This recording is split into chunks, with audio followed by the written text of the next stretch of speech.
నెల్లూరు జిల్లా బుచ్చిరెడ్డిపాలెం మండలంలో mega parents teachers సమావేశం నిర్వహించారు. కార్యక్రమానికి ముఖ్య అతిథిగా సర్పంచ్ భాగ్యలక్ష్మి, మాజీ జెడ్పీటీసీ శివరామకృష్ణారెడ్డి హాజరయ్యారు. అనంతరం ముగ్గుల పోటీల విజేతలకు బహుమతులు అందజేశారు. పాఠశాల అభివృద్ధితో పాటు పలు అంశాలపై చర్చించారు. సీఎం చంద్రబాబు విద్యార్థుల భవిష్యత్తు, పాఠశాల అభివృద్ధికి ఆత్మీయ సమావేశాన్ని శ్రీకారం చుట్టినట్లు తెలిపారు.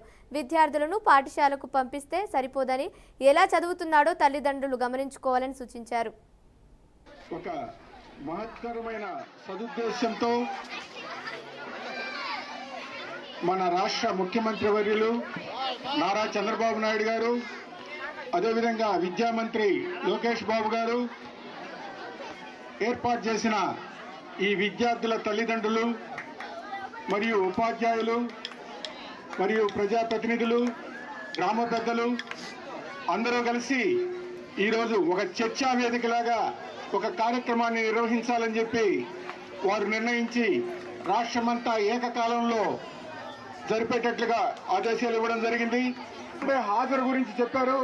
మరి ఈ బాధ్యతను తల్లిదండ్రులు తీసుకోవాల్సిన బాధ్యత ఎంతైనా ఉందని చెప్పి మీకు మరొకసారి తెలియజేసుకుంటున్నాను. అవసరమైనవి చాలా ఉన్నాయి.